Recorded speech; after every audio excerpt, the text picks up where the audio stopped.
Assalamualaikum warahmatullahi wabarakatuh. Waalaikumsalam warahmatullahi wabarakatuh. Yang terhormat Ibu Kepala Sekolah Muslim Maryani dan guru SDN 1 Polri. Di sini saya akan memberikan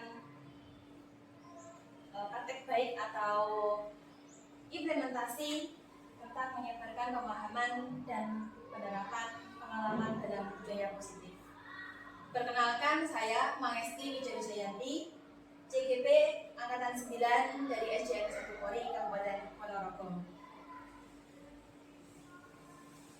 Praktek ini saya lakukan untuk memenuhi tugas aksi nyata pada modul 1.4, yaitu tentang budaya positif. Berikut saya paparkan tentang budaya positif. Konsep inti budaya positif itu diantaranya ada perubahan paradigma belajar, disiplin positif, motivasi perilaku manusia, keyakinan kelas, posisi kontrol guru, dan segitiga restitusi. Nah, nanti akan saya bahas satu persatu tentang konsep-konsep pada budaya positif. Sebelum saya mulai, saya mau bertanya, budaya positif itu seperti apa kira-kira? Mungkin ada yang yang positif ya, yang baik gitu ya. Sebenarnya budaya positif ini sudah mulai terbentuk di SD 1 Polri ini. Sebagai contoh, pembiasaan anak. Yang pertama seperti pembiasaan menghafal Asmaul Husna dan membaca surat-surat pendek sebelum pembelajaran dimulai. Kemudian pembiasaan sholat maksudnya sholat duha ya sebelum pembelajaran dimulai. Dan pembiasaan lainnya yaitu senam bersama pada waktu hari Sabtu. Nah, itu adalah salah satu contoh dari budaya positif yang sudah muncul di SDN 1 Polri ini. Mungkin nanti seiringnya berjalannya waktu kita bisa menambah lagi pembiasaan-pembiasaan yang bisa menumbuhkan karakter anak. Saya akan membahas mulai dari perubahan paradigma belajar. Perubahan paradigma belajar. Pembelajaran dengan paradigma baru merupakan pembelajaran yang dirancang berdasarkan prinsip pembelajaran. Untuk saat ini pembelajaran lebih menekankan pada berpihak pada murid atau berpusat pada murid. Jadi siswa diharapkan aktif dalam mengikuti pembelajaran. Pembelajaran berdiferensiasi. Mungkin ada yang pernah mendengar pembelajaran berdiferensiasi itu apa? Mungkin dari Bapak Ibu bisa mengungkapkan apa sedikit yang pernah didengar tentang pembelajaran berdiferensiasi. Ya, ini memang hal baru ya. Jadi pembelajaran berdiferensiasi itu peserta didik belajar sesuai kebutuhan berdasarkan tahapan perkembangannya untuk mewujudkan profil belajar Pancasila. Jadi pembelajaran berdiferensiasi itu pembelajaran yang sesuai dengan kebutuhan peserta didik. Karena masing-masing dari peserta didik itu memiliki keragaman atau minat sendiri-sendiri. Misal, ada anak yang suka belajar dengan melihat video, ada juga anak yang suka belajar dengan mendengarkan musik, ada juga anak yang belajar atau bisa memahami pembelajaran itu dengan menulis. Nah, itu yang dimaksud dengan pembelajaran diferensiasi. Kemudian konsep yang kedua yaitu disiplin positif. Disiplin positif merupakan salah satu cara penerapan disiplin yang bertujuan untuk menumbuhkan kesadaran serta memberdayakan peserta didik tanpa imbalan, penghargaan, ancaman, atau hukuman. Nah, pernahkah Bapak Ibu memberikan sebuah penghargaan kepada peserta didik? Pernah. Apakah menurut Bapak Ibu itu sesuai? Sudah sesuai? Tetapi penghargaan yang kita berikan ke peserta didik itu hanya bersifat sementara. Karena apa? Tidak berasal dari, maksudnya tidak dari benar-benar internal peserta didik sendiri. Karena mungkin mereka mendapat penghargaan itu ingin mendapat penghargaan karena menarik dengan penghargaannya atau ingin diakui oleh orang lain. Jadi itu nanti akan menimbulkan seperti apa ya? Hubungan sosial antar teman itu menjadi rusak atau bisa merusak hubungan sosial antar teman juga. Jadi penghargaan yang diberikan itu boleh, akan tetapi bersifat hanya sementara saja. Jadi hanya inginnya sementara. Kemudian, pernahkah Bapak Ibu memberikan hukuman kepada peserta didik? Pernah. Saya pun juga pernah. Tetapi hukuman ini nanti akan kita bahas ya. Hukuman ini nanti itu tidak akan menyadarkan atau tidak akan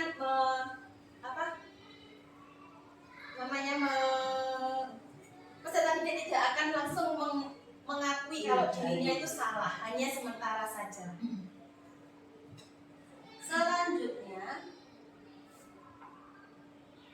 motivasi perilaku manusia. Nah, ini kita sebagai seorang pendidik pasti pernah mengalami beberapa masalah anak-anak didik kita. Kira-kira kita pun juga selalu mempunyai atau kita juga mempunyai masalah. Nah, kira-kira masalah itu muncul karena apa?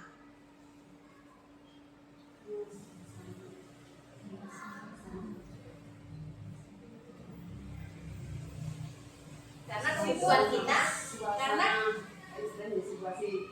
situasi dalam pembelajaran atau karena kebutuhan kita tidak terpenuhi, atau apa yang kita, maksudnya kebutuhan banyak ya, karena kebutuhan atau keinginan kita tidak terpenuhi, itu juga bisa menjadikan sebuah masalah.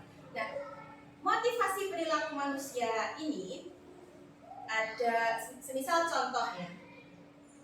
Contoh, orang berkendara dengan memakai helm. Contohnya, orang berkendara dengan memakai helm karena ada peraturan. Naik kendaraan harus dengan menggunakan pengaman atau helm.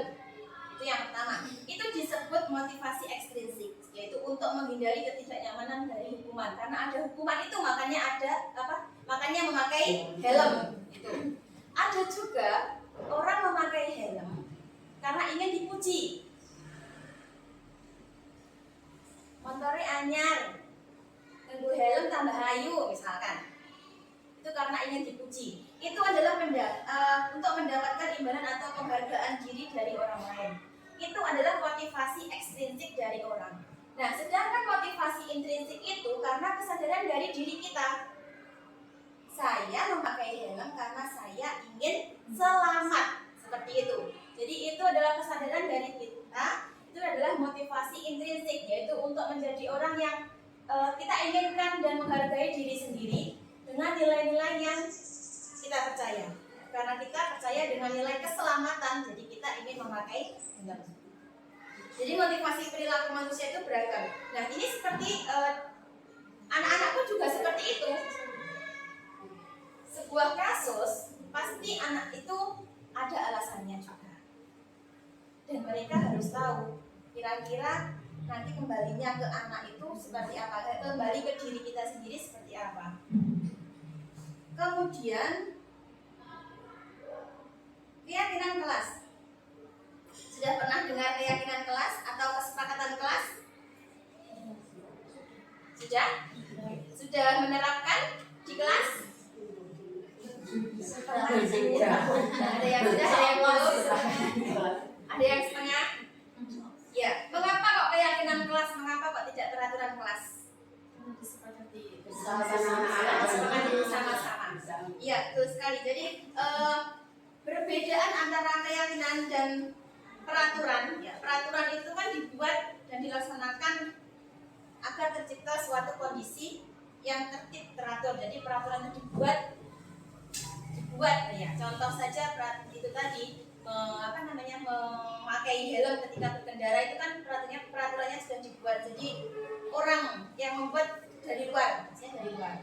Sedangkan kesepakatan atau keyakinan itu berasal dari diri kita sendiri atau kesadaran diri kita. Motivasi dari dalam diri sendiri.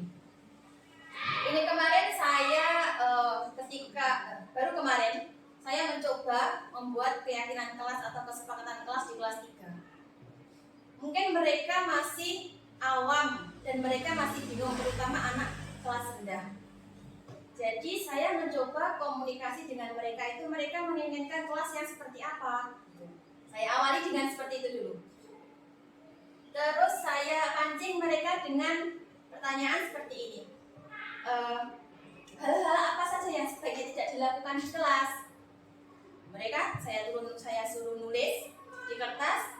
Ada yang menjawab tidak boleh rame, tidak boleh makan di kelas, tidak boleh naik meja, tidak boleh apa, dan macam-macam sekali. Nah, itu ditulis semua di kertas, ditempel, saya tuliskan semua.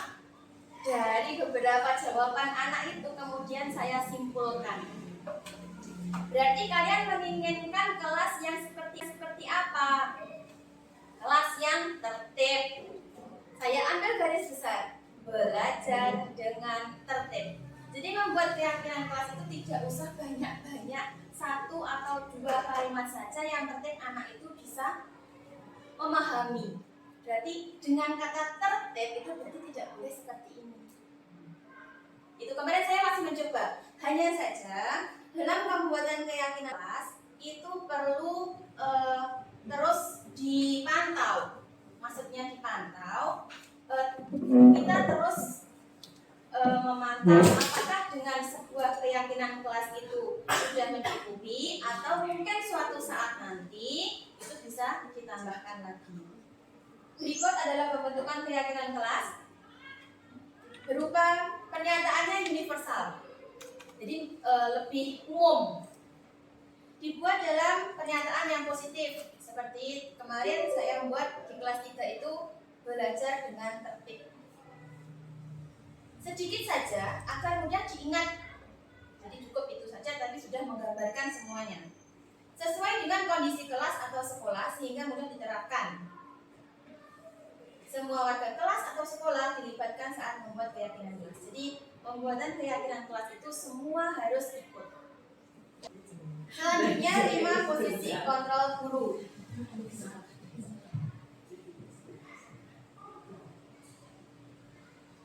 5 posisi kontrol guru. Ada penghukum, pembuat rasa bersalah, teman, pemantau, dan manajer. Kita mulai dari penghukum. Seseorang menghukum dengan hukuman fisik atau verbal, dan itu bersifat menekan murid. Kemudian membuat rasa bersalah. Guru bersuara lebih lembut tetapi membuat murid merasa tidak nyaman dengan merasa bersalah.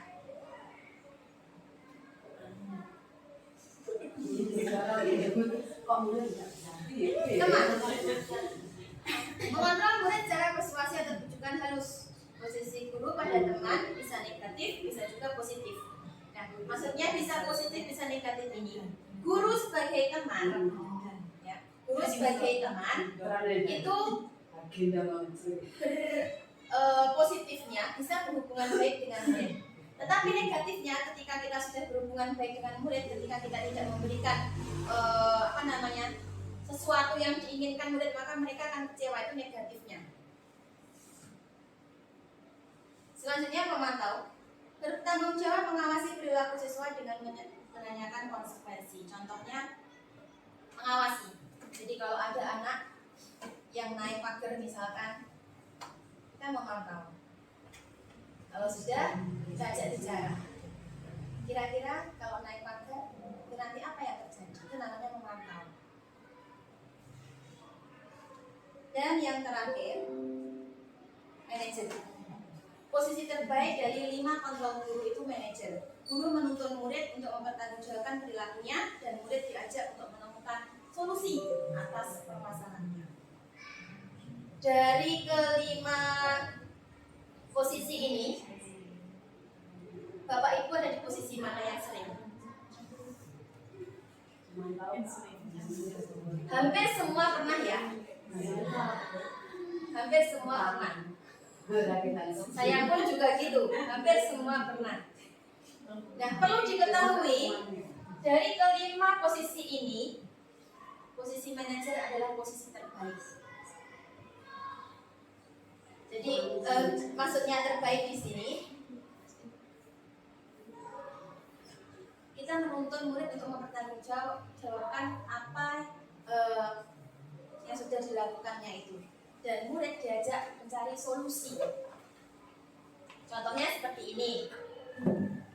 Ketika anak tidak mengerjakan tugas, kita tanyakan dulu mengapa. Jadi mengapa anak itu tidak mengerjakan tugas. Kalau sudah ditanyakan, kira-kira kalau tidak mengerjakan tugas, konsekuensinya apa? Terus bagaimana cara menyelesaikan permasalahannya? Bagaimana? Kalau misalkan tidak mengerjakan tugas itu, kira-kira solusinya seperti apa?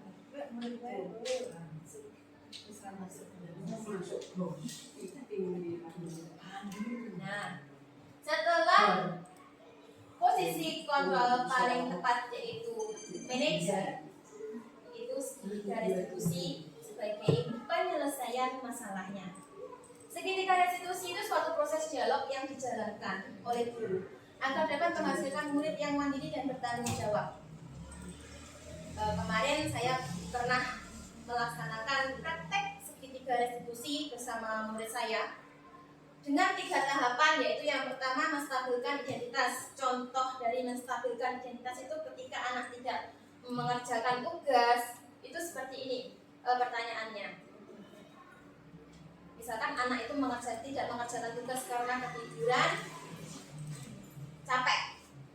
Cara menstabilkan identitasnya, Bu Ida kalau capek juga pasti akan tidur, juga pasti akan tidak mengerjakan apa-apa. Itu menganggap bahwa semua orang itu pernah mengalami masalah atau pernah mendapat masalah. Itu cara menstabilkan identitasnya. Kemudian validasi tindakan yang salah. Ketika anak itu tidak mengerjakan tugas, pasti ada alasannya. Mengapa kok tidak mengerjakan tugas? Kemudian anak dijawab misalkan karena ketiduran Bu, PS-an Bu. Nah, misalkan kalau di Korea yang paling banyak PS-an. Karena PS-an. Nah, kemudian kira-kira kalau misalkan kalian tidak mengerjakan atau anak itu tidak mengerjakan tugas karena bermain PS, itu sesuai tidak dengan,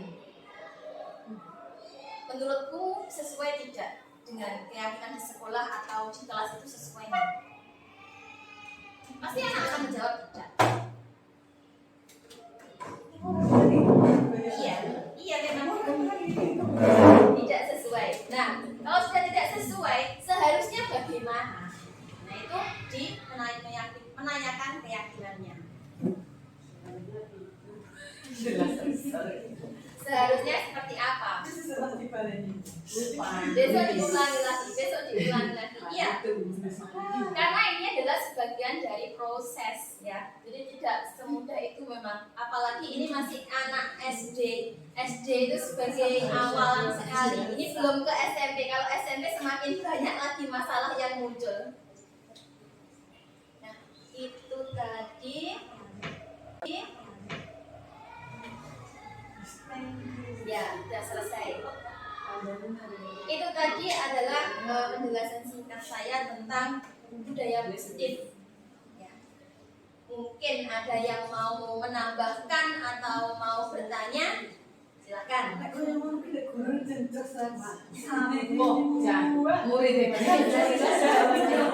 Iya, guru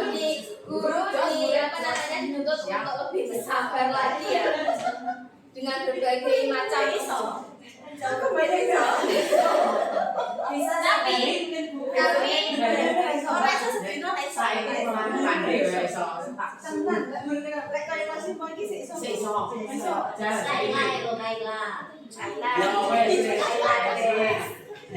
Padi, apa dong? Padi. Tenan. Pas PKP Mbak. Kok itu seneng tenan aku. Mungkin ada yang mau bertanya?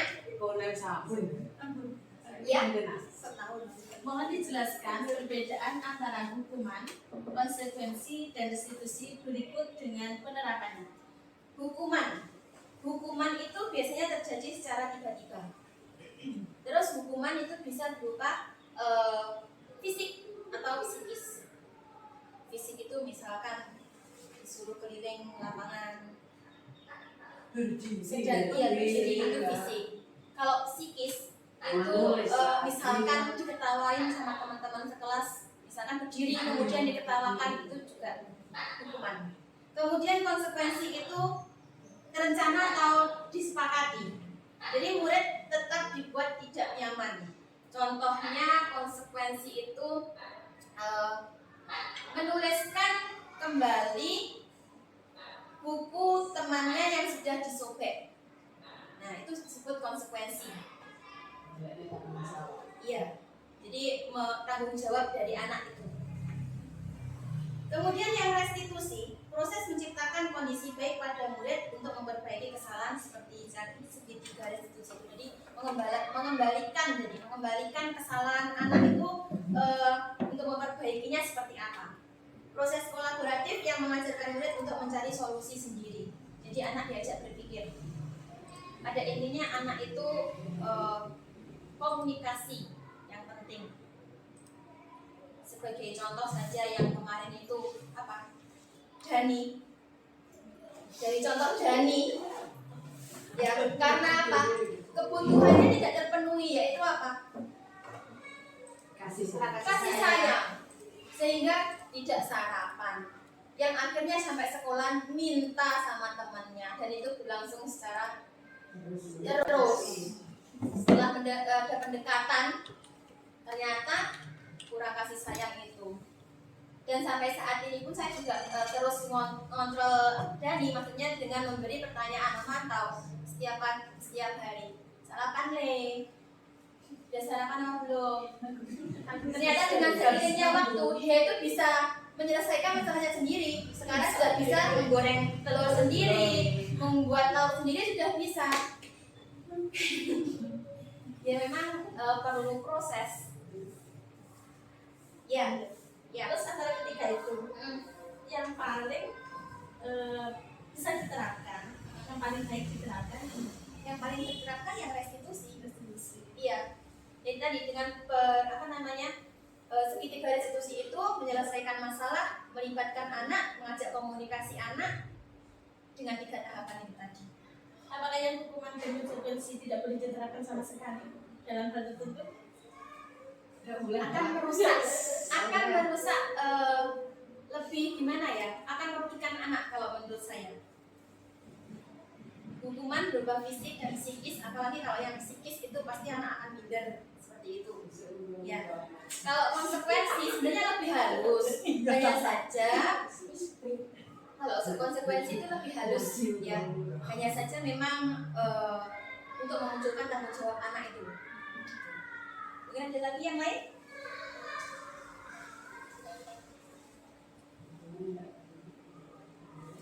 Iya, memang hukuman dan penghargaan itu kurang baik untuk anak. Kalau sudah ada kesepakatan dan dilanggar gimana? Kesepakatan ada yang melanggar. Kesepakatan dilanggar, nah itu tadi kembalikan ke anak lagi. Jadi kita ngajak komunikasi. Karena sudah ada keyakinan tadi, bahwa sudah ada keyakinan terus anak melanggar itu tadi, ya kita mengajak atau anak biar sadar. Oh iya, bakal ada urusan. Iya. Suara pasti tidak masuk. Di sini nggak masuk. Nggak masuk. Berkata muridnya jujur kan. Mungkin memang banyak pengaruh untuk saat ini ya, seiring berkembangnya komunikasi, banyak pengaruh yang muncul, tidak hanya dari masyarakat, dari HP, dari sosial media, banyak sekali. Jadi lebih ditekankan ke bagaimana mengembangkan karakter anak. Jadi bukan ya memang kepandaian atau anak itu ada sendiri-sendiri. Hanya saja seiring berjalannya ini memang lebih ditekankan tekankan untuk karakter anaknya itu memang sulit menanamkan karakter anak itu sulit. Bisa dicoba dari sekolah. Memang kalau di sekolah sudah ditanamkan karakter budaya positif, tapi sampai rumah, nah ini sampai rumah ternyata di rumah sudah berbeda lagi. Iya, memang itu. Nah ini waktunya Iya. komunikasi atau kolaborasi dengan orang tua. Iya. Jadi kita juga perlu komunikasi atau kolaborasi dengan orang tua siswa untuk menerapkan atau untuk meneruskan budaya positif tersebut. Ada pertanyaan lagi? Sudah cukup? Baik, terima kasih atas perhatian Bapak Ibu. Semoga kedepannya karena kita sama-sama belajar, kita bisa mengembangkan budaya positif di SD Negeri 1 Kori ini. Amin. Amin ya rabbal alamin. Iya. Cukup sekian. Apabila ada kekurangan, mohon maaf. Wassalamualaikum warahmatullahi wabarakatuh. Waalaikumsalam.